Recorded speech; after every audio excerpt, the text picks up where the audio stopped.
Bonjour, mon petit chiffre, Amber here, and welcome to another reading vlog. Now, this is a little different because it is still April. It's the middle of April, and I'm actually filming a reading and writing vlog at the moment. And the book that I'm about to talk about will still be featured in that vlog, but I'm doing a reread.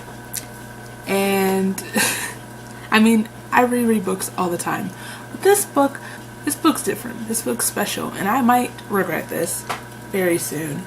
I'm gonna reread Twilight, guys. It's happening. I've been saying I was gonna reread Twilight for at least 2 years now. And here we are after the last few books that I've read. I've just needed something that's not going to rip my heart out, you know? So something that's a lot lighter and also something that I know very well. I have read this series so many times. I used to do this thing where if I didn't get the whole series at one time, every time I got like the next book in a series, I'd have to start all over. I still do that sometimes, but it just depends on how long it's been since the books come out. And then I also would reread the books every time a new Twilight movie came out. So I've read them at least more than 5 times. And I used to be so into these books. Not necessarily this one. After a while, every reread, I just skip the first one and go straight to New Moon. I don't know how this is gonna go. Which is why I figured I needed to devote an entire reading vlog to me reading Twilight. Just so you get the full experience. So being that this is a whole separate Twilight vlog, this is going to be very spoilery. I don't know if I still have to give spoiler alerts for Twilight, but Twilight. Stephenie Meyer. Oh my god. I'd never given much thought to how I would die. But dying in the place of someone I love seems like a good way to go. Though I'd had reason enough in the last few months. But even if I had, I would not have imagined it like this. Amen.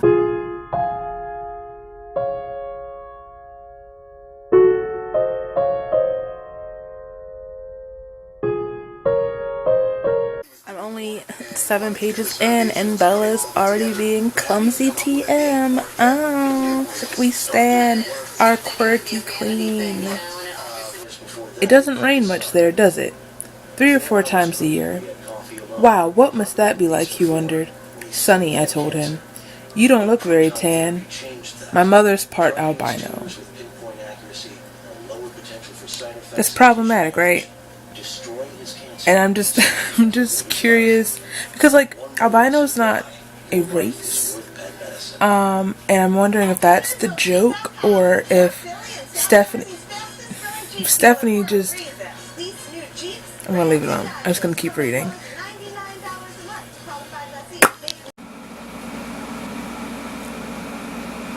Hi. I haven't been awake for too long and I don't feel very well, but I had to come pop in because we are on page 55 and it's about to go down. We have finally arrived to the penultimate Edward scene. This is what really just starts it all. We are at the scene where Edward saves Bella from ultimate death. We are at the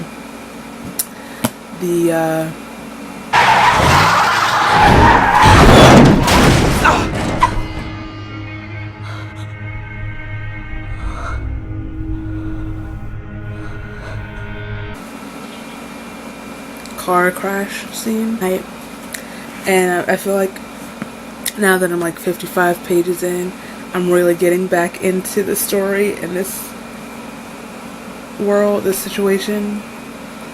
And I feel all of those ancient, buried, repressed TwiHard feelings rising from the grave. LOL, take a shot every time someone's described as pale. Oh, shots. I love alcohol poisoning. It's water. Because alcohol is expensive. Also, it's 11 o'clock in the morning. but you get my point. Also, don't drink until you're of age, kiddos. This is different. I finally managed. Well, he paused, and then the rest of the words followed in a rush. I decided as long as I was going to hell, I might as well do it thoroughly. There it is. That was always one of my favorite lines for some reason. In the book and in the movie, honestly. Iconic.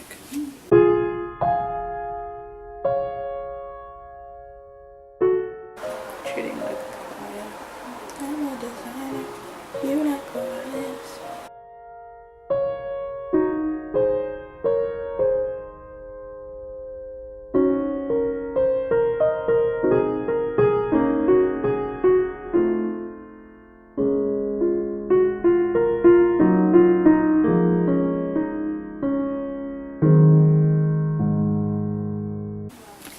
There it is, y'all. There it is. The most iconic line in Twilight history. What if I'm not a superhero? What if I'm the bad guy? Y'all. Like, book one, I was in my Edward bag, you know? Yes, he was annoying, but I didn't have options. And then Arpats delivered that line. I was like, Jesus, wow. I had a messenger bag. I still have the bag. It's in storage. I wish all of my stuff wasn't in storage, because during this reading vlog situation, I would be decked out. I had a messenger bag that had my boy Eco with that on it. I used to wear it I used to wear it around all the time, but I know we're not that far advanced yet, so I'm spoiling it a little bit. I also Jesus, I had this giant button. I'm not kidding. It was this big, that had Taylor Lautner, Jacob Black, and all his shirtless tattooed glory. It says, "Who's afraid of the big bad wolf?" But I had it pinned on the messenger bag, because I'm like, I'm not gonna choose. I can love them both. God. So yeah, but that line, if you had served me that line when I was like 17, what if I'm not the hero? What if I'm the bad guy? That's the way it's delivered in the movie, because I watch the movies all the time. I'm not even gonna pretend otherwise. Shook. There it is.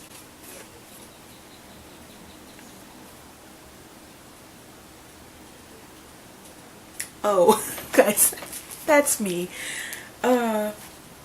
This dude just gives me this really cryptic, sexy answer me. Oh, okay.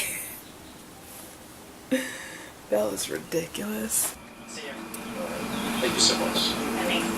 Edward had scooped me up in his arms as easily as if I weighed 10 pounds instead of 110.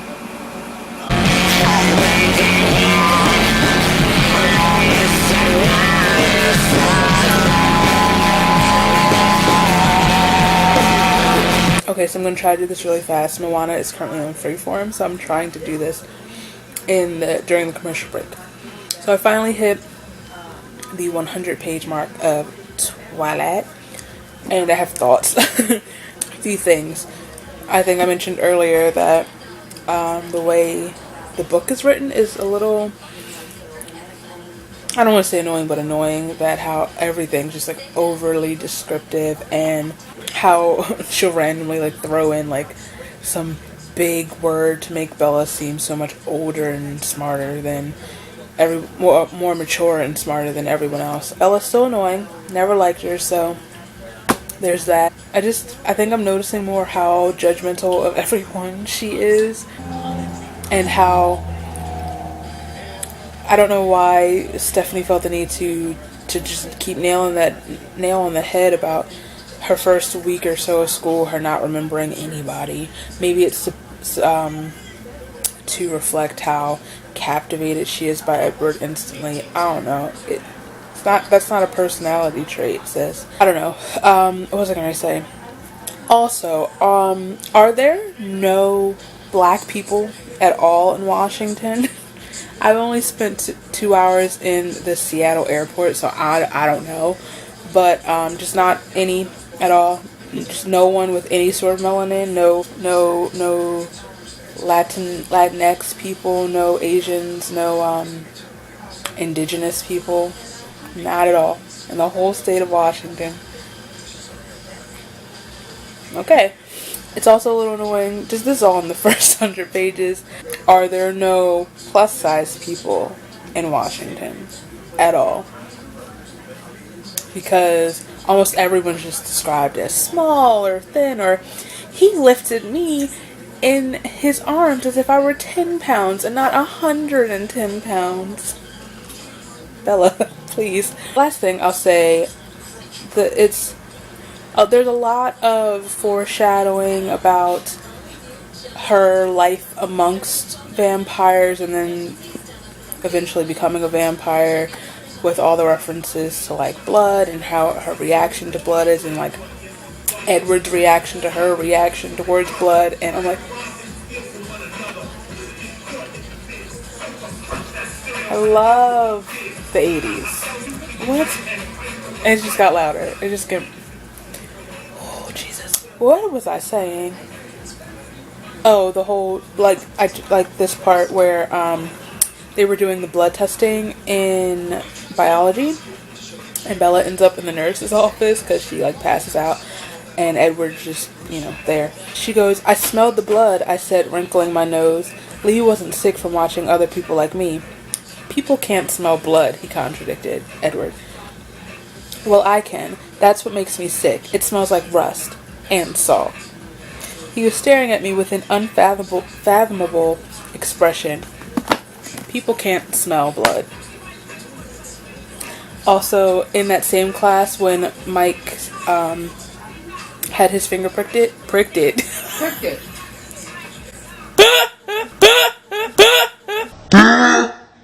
Stay in school, kids. Pricked. And she goes, the teacher like squeezed his finger till the blood started flowing. That's not how that works. I don't know if Stephanie Meyer has ever witnessed someone like use a lancet to prick their finger. But when you squeeze you prick your finger with like the little lancet thing, you squeeze it and your blood just kind of bubbles. You just have like a bubble of blood. It doesn't start flowing like down your hand. Sorry. Love that. We love research. Well, Moana's back on, so I'll just say this one thing. Also, before I'm done, I just keep forgetting that this book was written and published in 2005. So I'll read things like someone's calling the landline and she's like, "Oh, I guess I should answer. It might be my mom or dad." I'm like, "Yeah, all right." Or like powering up the modem on her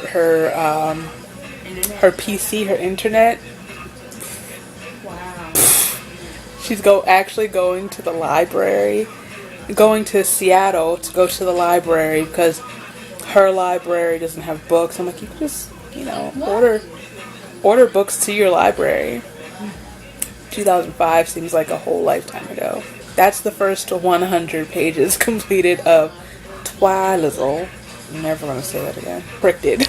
Look, y'all, I'm really just trying to mind my business. I'm just trying to watch Moana, upload a video, and get through this book. I really don't want this vlog to be as long as I'm sure it's gonna be, but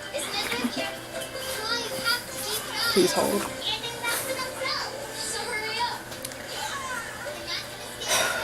We were near the parking lot now. I veered left.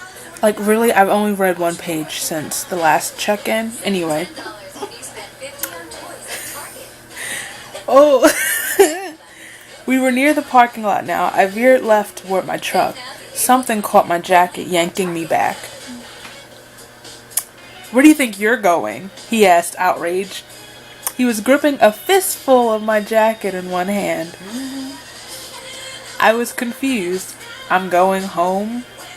"Didn't you hear me promise to take you safely home? Do you think I'm gonna let you drive in your condition?" His voice was still indignant. "What condition? And what about my truck?" I complained. Bella, Bella, this man is like full on manhandling you and you're concerned about your truck. What you need to be doing is getting in the truck and then running him over with it. I mean, not that it would do anything, but she doesn't know that yet. Anyway. Why is Paramore playing? Huh? Crush, Crush, Crush just started playing in my ear. If it was Decode, I really would have thrown this phone across the room. I'm so glad I was recording, like, cause my phone's haunted. They taped over your mouth, scribbled out the truth with their lies. Not now, Haley. Like, what's confusing, I wasn't listening to music on my phone. I was watching YouTube videos, and I had stopped the video because I'm watching Moana, and that was scary. Anyway, I wasn't even finished reading. Anyway, does truck sound like Crush? I don't know. I don't know. Stop listening to me, please. Anyway, I'll have Alice drop it off after school. He was towing me towards his car now, pulling me by my jacket. It was all I could do to keep from falling backward. He'd probably just drag me along anyway if I did.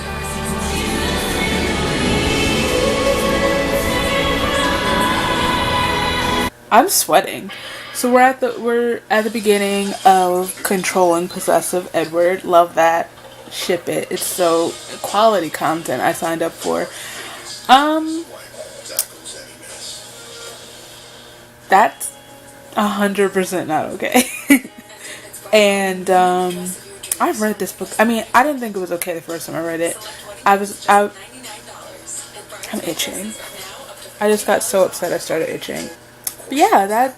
You just got so upset your phone? Yeah, I just got so upset my phone just. I mean, thank God it was Paramore. But no, honestly, I'll say it again. If it was Decode, I would have thrown my phone across the room. That's where we're at. That's what's going on in Forks, Washington right now. And like Bella's really into that, so not gonna kink shame, but I'm a kink shame. That's not kink shame, that's abuse shaming, so. Let's go! Let go. Okay, I was about to get mad. That was her yelling. That wasn't him yelling. I thought it was him yelling, and I was about to be done with this book. To be continued. I swear, guys. I turned the page. All I do is turn the page. So, I'm just gonna skip. I'm not gonna read the whole page. They're still arguing about Bella being capable of driving herself home, and Edward's all, get in, Bella. She's, thinking about her chances of going back to her chalk. And he's all, I'll just drag you back. He threatened, guessing my plan. She gets in the car. And then, turns on the music and she recognizes the song. Claire de Lune, I asked, surprised. Isabella. Isabella Marie Swan. This is not the time for that. It's not the time.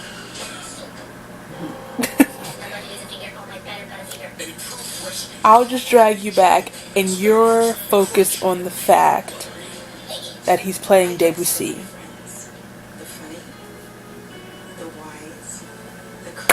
Alright, so the gang is now down at First Beach on La Push. La Push, baby. It's La Push. And my boy has arrived. Il est arrivé. Jacob Black is there in all of his weaved glory. That's all I wanted to say. Thank you and have a good night. Hello, for me and my robe. Just took a nice bath. I was going to try to read in the bath, but that wasn't going well. I am 162 pages into this. We are in Port Angeles, and that shiny silver Volvo just swirled around the corner. That door was just thrown open, and Edward just saved Bella from those creepy guys. Love that. You should put your seatbelt on. The iconic you should put your seatbelt on scene. So dude just told you that he followed you all the way to Port Angeles, and that your number was up the first time he met you. And then your follow-up was, but the overwhelming sense of safety I felt in his presence stifled it. Please, for the love of God, make that make sense to me. And yet here you sit.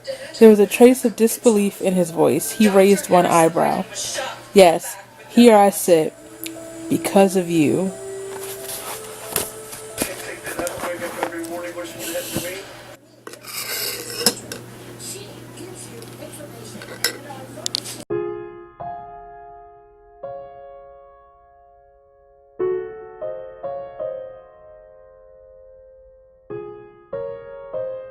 Here we are, ladies and non-ladies. What are you curious about? How old are you? 17. He answered promptly.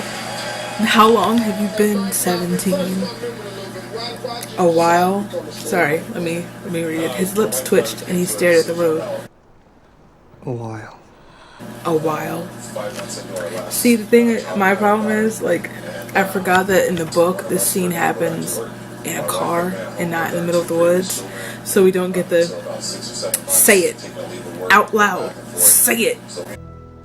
Say it out loud. Vampire. Which is vaguely disappointing, if I'm being honest.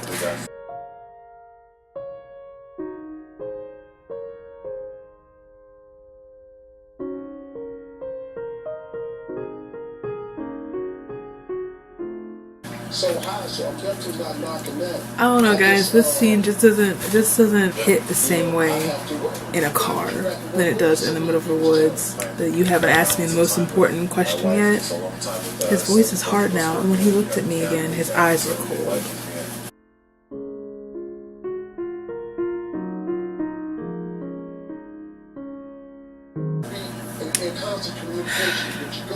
I can't. I need our pets throwing tree trunks around. I need him talking about how his family are vegetarians while he's perched in a tree. The vibe is wrong.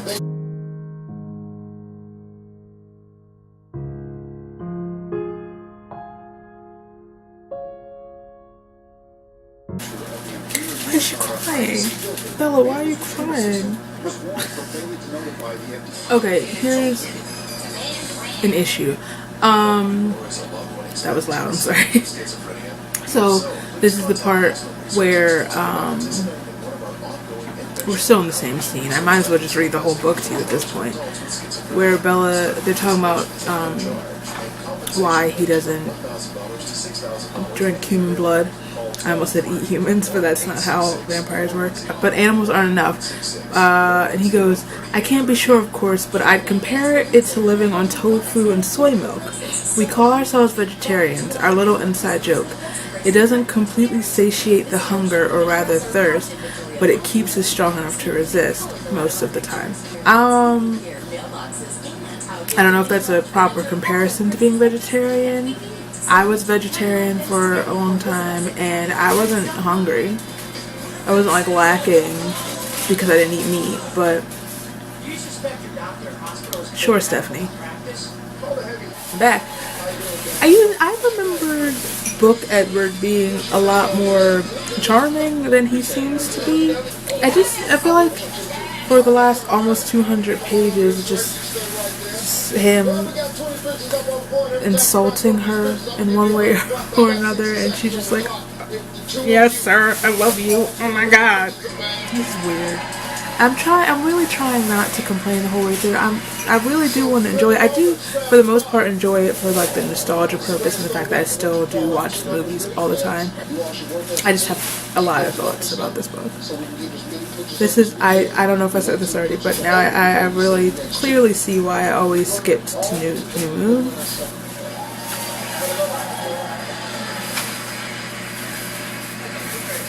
Time will start after the first two numbers go. Welcome, Chris. About 3 things I was absolutely positive. First, Edward was a vampire. Second, there was a part of him, and I didn't know how potent that part might be, that thirsted for my blood. And third, I was unconditionally, irrevocably in love with him. There it is. There it is. I remember the first time I read that line. I didn't even own the book yet. It was like years before I even read the book, because this was that book that I always saw at the bookstore and was like, ooh, I really want to read this book based solely on that alone. And I just like get another book, probably because this is huge and intimidating, and when the book came out I was a youngin'. But every time I'd pick it back up, like, oh, what's this? This looks cool. Read the back and be like, oh my god, I have to read. That's so dramatic. Okay, so checkpoint number 2. I have just surpassed page 200 in this book, so I thought I'd do another decompression, I guess. Is that the right word? Okay, so there's a lot of rattling happening. I don't know. We are in the height of Edward's possessiveness and Bella's uncomfortable obsession with him, to the point of like just, I suppose Stephanie Meyer was trying to I guess heighten or harp on the fact that how hyper aware of Edward Bella is by making her interactions with everyone else like, oh, I wasn't paying attention. I was just doing enough to seem like I was paying attention. I don't remember what happened. And I'm just like, Bella,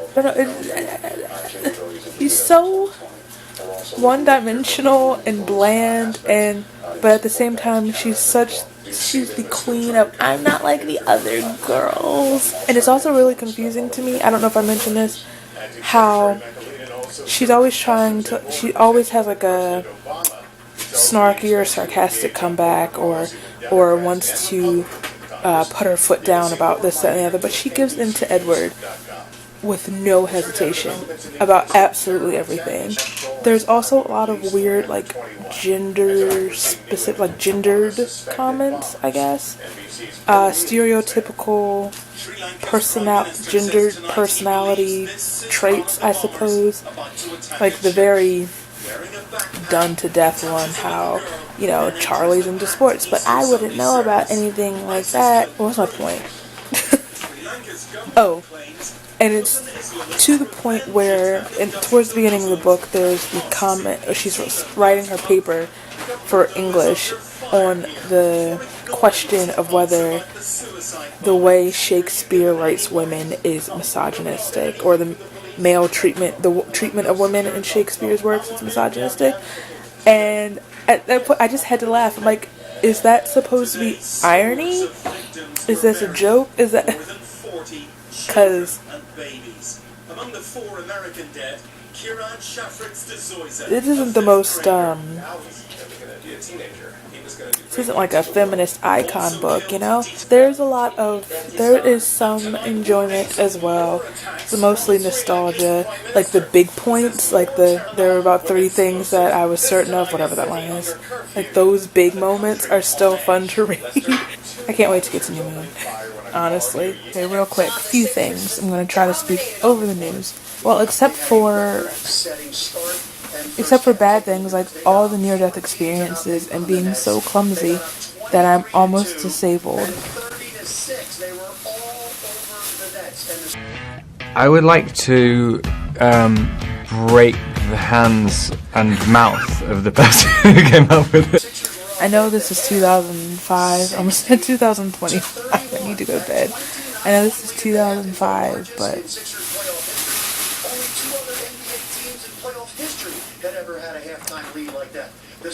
Moving on. And then skim down, and cause she's comparing herself to Edward for some bizarre reason. She's talking about how ordinary she is and how plain, and you know, that old favorite trope of like, the girl doesn't know that she's pretty, but I think in Bella's case she is quite bland and ordinary. Despite what Edward says, trust me just this once, you are the opposite of ordinary. She's really not, though. She's really, really not. I promise you, she's not. She has no personality. Being clumsy is not a personality trait. If I had to, I suppose I could purposely put myself in danger to keep him close. I don't even have a comment for that. Just under push to slow down drivers in work zones, PennDOT plans to install speed cameras in some work. hello.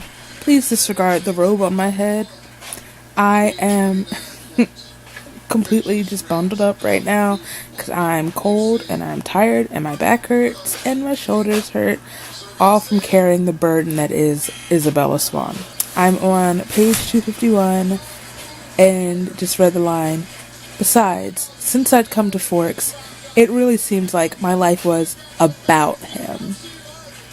I think the fuck not, you trick ass bitch. Who signed off on this book? How did we all collectively just think this was okay? I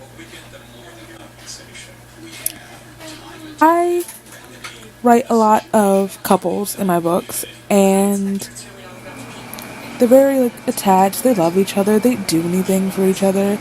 But at the same time, they're like their own people with their own personalities and their own lives who can stand on their own as individual people.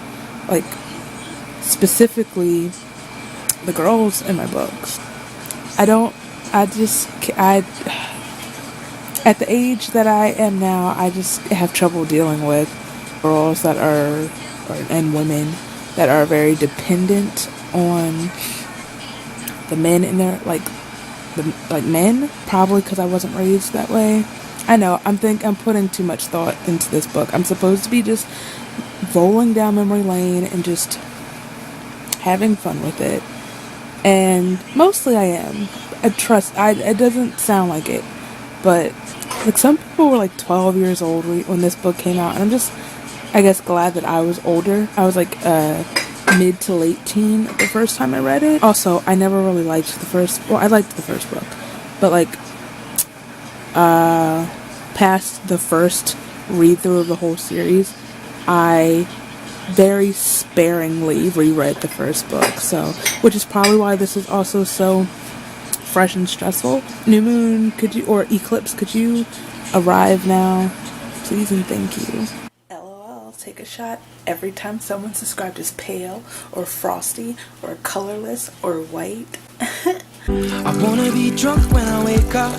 Take a shot every time Bella describes herself as clumsy or talks about being clumsy. Drunk in love.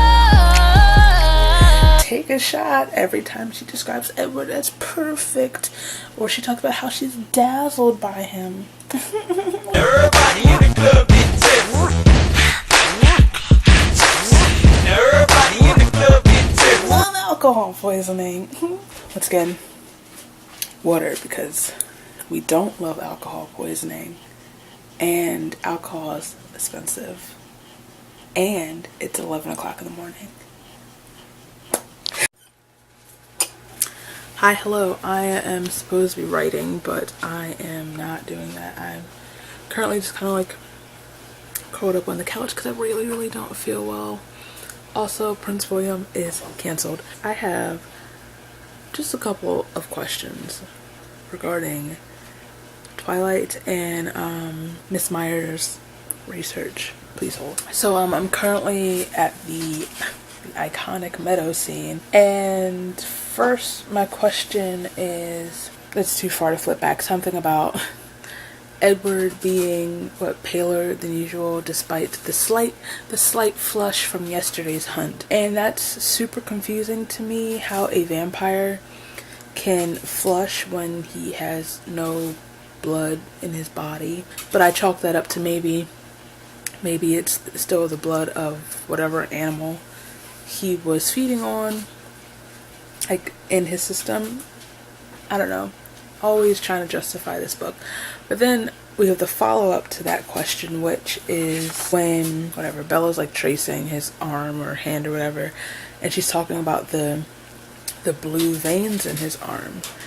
And that's also confusing to me, being as the veins are one, wouldn't his veins be like hardened and not functioning from the venom, the vampire venom? Like, his heart isn't beating, there's no blood flow, and your veins are blue or green, just depending on your if you're cool or warm toned. They're colored because that's like the oxygen going through them. N'est-ce pas? Right? That's why you can, that's what the color indicates. So if there's no, one, active blood flowing through his system, or two, oxygen in the blood that's not in his body because he's a vampire, shouldn't she not be able to see his veins? Is this the magic school bus? Is this the magic school bus? Magic school bus? Magic the magic school bus? You mean magic school bus? Magic school bus? But anyway, like I said, I am reading the iconic meadow scene, so I'm at the bit. I'm the world's best predator, aren't I? Everything about me invites you in. My voice, my face, even my smell. As if I need any of that. Here's the part I was looking for, where he has his temper tantrum. As if you could outrun me! He reached up with one hand and with a deafening crack, effortlessly ripped a 2-foot thick branch from the trunk of the spruce.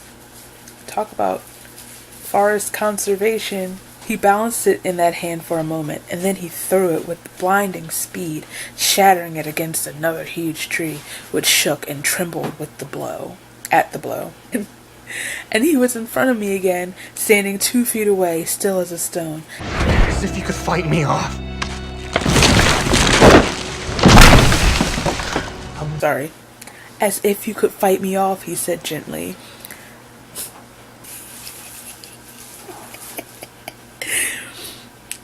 Don't be afraid, he murmured, his velvet voice unintentionally seductive.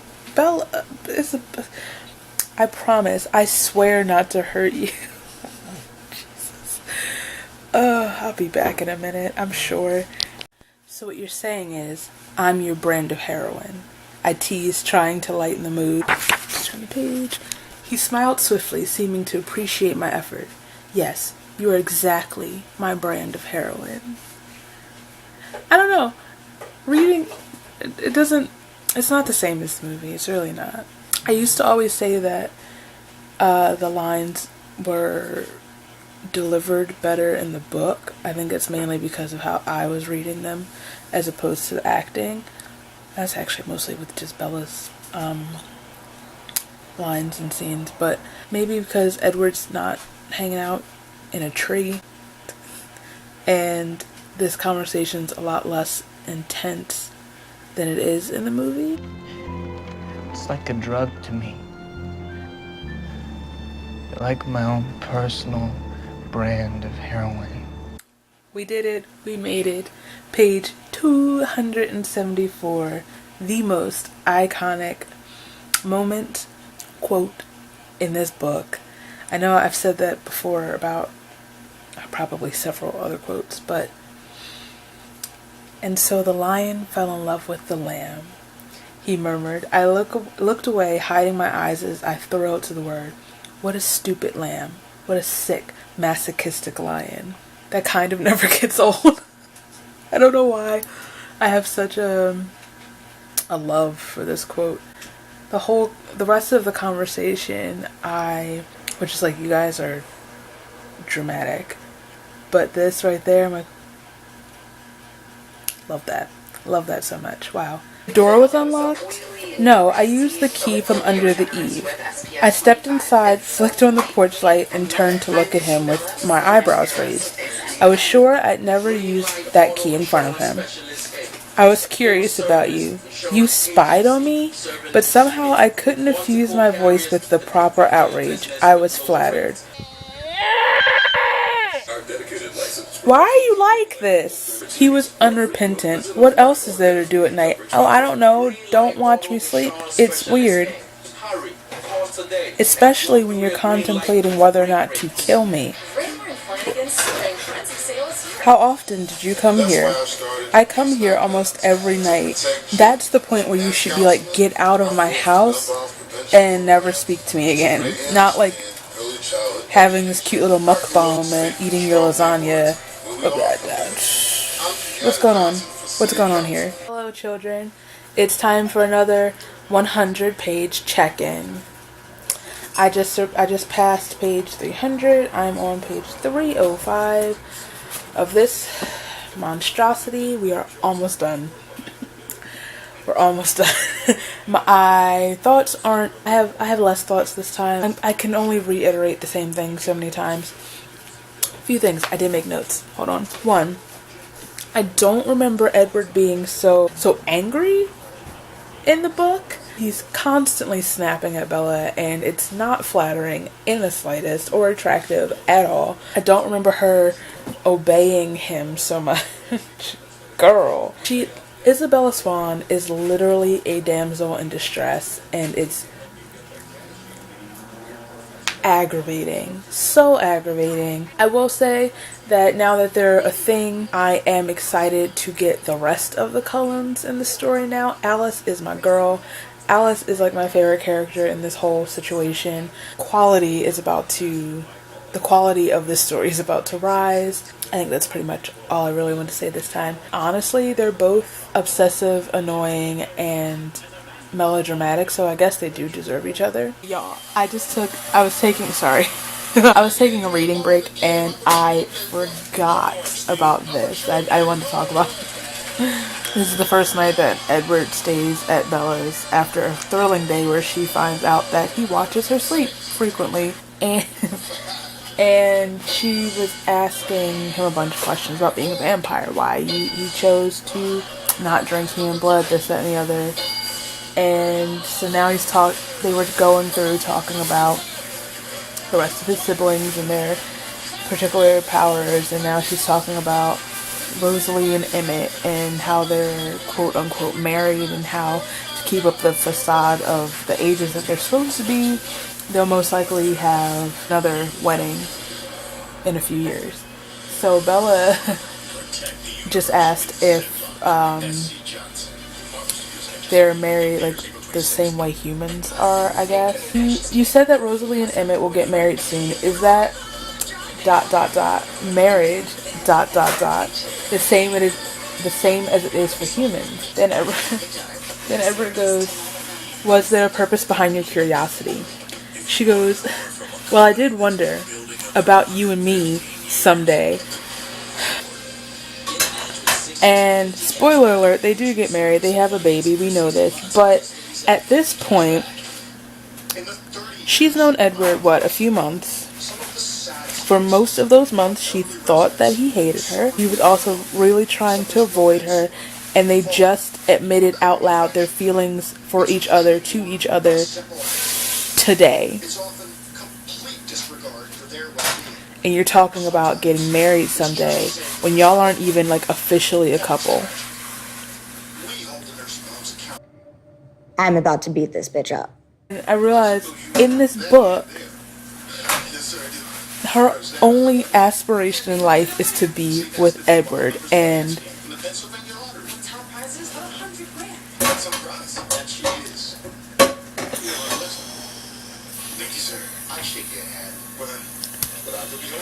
that's right. She wants that vampire peen.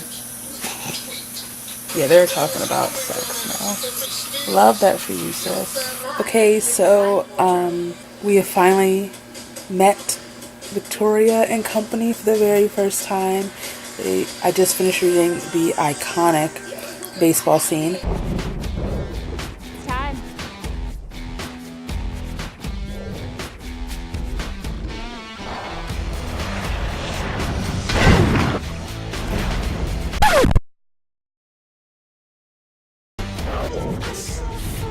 Yeah, the trio just entered the clearing, and shock of all shocks, my eye hurts. Laurent is described as being olive-toned, which is as close to melanin as I think we're gonna get in this book. It's actually a thought I had a few chapters ago when we first see the picture of the painting of the Volturi, and they're still described as snowy white despite the fact that they are Italian. And I'm like, you know, I don't know how completely accurate that would be, especially because like Volterra is supposed to be in like southern Italy, so a very Mediterranean area. I'm not sure if like skin works that way. We've got some color happening in this book.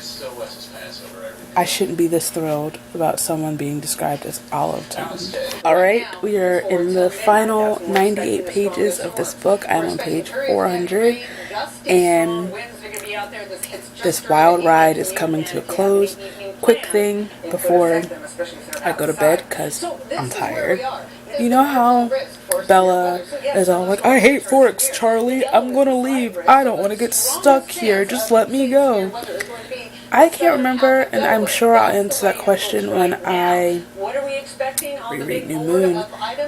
Does she ever, like, apologize to Charlie for that? For, like, because she's, like, really, really rude for no, I mean, I can't say for no reason, but, because there is a reason, but does she, I know she can't explain why she was, like that, but she could, or did she just come back to his house and then pretend like nothing happened? And then in New Moon she runs away, she leaves home again and then just comes back like nothing happened. That wouldn't have flown with my mother. If I was like, I'm leaving here, I hate it here, I don't want to get stuck here, and then just roll back, she'd be like, peeking out the window, do I know you? Like I said, I am going to bed now. And I'm going to finish this journey in the morning. If you've made it this far, you're a real one. Good morning from what might be the last day of reading Twilight. I am on page 400 of 498 pages. So I'm most likely going to finish this today. I don't really have a 100-page check-in. There are no new thoughts. I'm glad the rest of the columns are in the story now. Now that there are more than just two people in this storyline, it's a little less annoying. Alice Cullen is queen. Here we go, the home stretch. The home stretch has to wait a little bit though, because I do need to get some writing done. I didn't write yesterday. I wasn't feeling well, which is why I got so much reading done. I think it's absolutely hilarious how Bella describes Renee, her mother, as, what was it, erratic, scatterbrained, and basically that she can't really take care of herself. But she's literally the only one that makes sense in this whole situation. She's basically all like, Bella, don't get too attached to this boy because you're 17 and you have your whole life ahead of you. And she clearly peeps that her daughter is overly attached to this weird boy that she's known for a few months. I'd be really concerned if my daughter was in the hospital and I walk in and this dude's just hanging out in the room. Also, I've come to the conclusion that I think what Bella needs, or needed, should have gotten at some point in this book was therapy. And I'm not even joking, like, she seems to have attachment issues or like abandonment issues with the way she spends most of the book being afraid of being alone, being away from Edward, and then that carries on into New Moon where she's like afraid of being alone, being away from Edward, and then being alone, being away from Jacob. But I guess if she had gotten therapy, we wouldn't have this here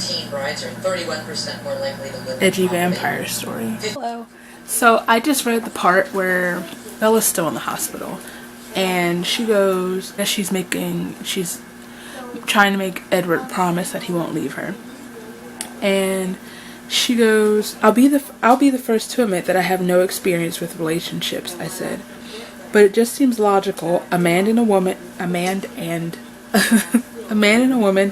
have to be somewhat equal. As in, one of them can't always be swooping in and saving the other one. They have to save each other equally. Okay, but sis, you literally never save him in 4 books.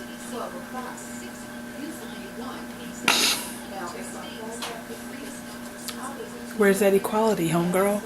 I'm trying to power through the last 20 pages of this book. We're almost done. You are my life. You're the only thing it would hurt me to lose. She's really only known him for a few months, and a lot of that was him avoiding her or trying to distance himself from her. Every kiss is a cursive line. Every touch is a redefined phrase.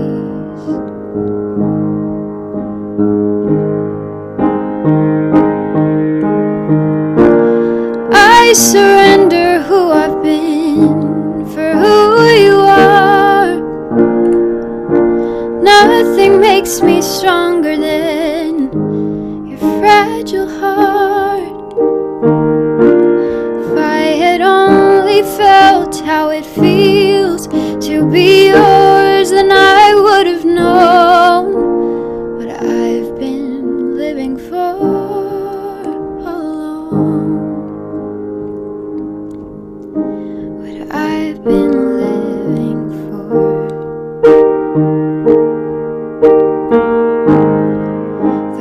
We did it. We did it. I did it. I finished it. I finished. It's finished.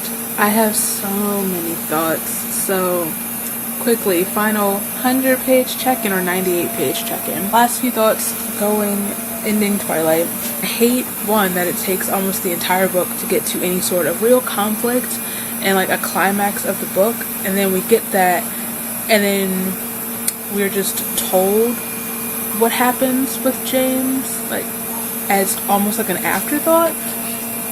Like the whole solution of the whole big climax of the book is just kind of like a throwaway. That's so irritating. We're told instead of shown.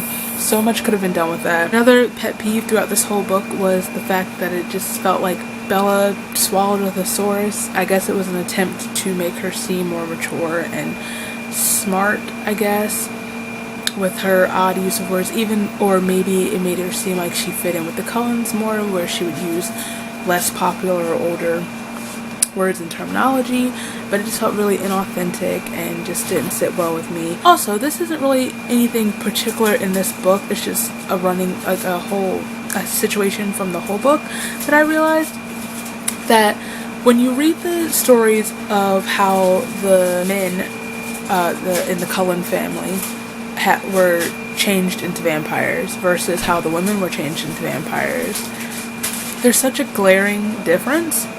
Like, you have Carlisle, who was turned while he was hunting vampires, and he was attacked by an aging vampire.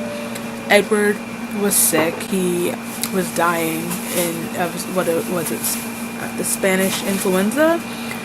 So that's like the most mild one. Jasper was turned like as a part of a newborn army during the Civil War, and then like Emmett was attacked by a bear, and Rosalie rescued him basically. But then, like, those are all just sort of like, for lack of a better term, macho situations that they're put in, versus how so Esme tried to kill herself after losing a baby. Alice was basically tortured and kept in an asylum, and then was turned, I guess, to protect her from James, which we learn in this book. Rosalie was beat and assaulted by her fiance and his friend, and then left for dead. It's like all of their backstories have to be so tragic, and I'm not saying that it's intentional, but it feels intentional. And that being said, Alice's backstory and Alice's backstory is the one I was most interested in and wish we had gotten more of, especially in the movie. And Rosalie's like flashback sequence in Eclipse is my fave. Yeah, I finished Twilight. A couple things. I'm glad I made this vlog because I didn't like annotate or anything. I didn't want to like mess up. I hadn't annotated it the first time I read it, so I didn't want to like mess up. I don't know. I didn't want. This book is old. It doesn't even matter. But I'm glad I have this to look back on. even though I wish I had like more actual notes, even the next time if I ever choose to reread it, to see how my thoughts line up with that. Rereading it is kind of bittersweet. It was, for the most part, actually really fun to just rant about this book and tear it apart. It also kind of like clashes with my, not clashes, actually not at all, but it's just so it feels different this time, and that makes me really nervous going into New Moon, because I am very strongly Team Jacob, and if I'm reading it this time and really seeing all the flaws and like all the characters, it's gonna make, we're gonna get divorced, and I don't know if I have time for that. But I do plan on rereading New Moon. Not right away, I have things to do. I'll probably come back later and properly close this vlog out. But I'm watching The Chilling Adventures of Sabrina now. I'm finally starting it, The Last Person on Earth. Okay, so like I said, I just came back, sat down, got presentable to just close out this monster of a vlog that I now have to go edit. Pray for me.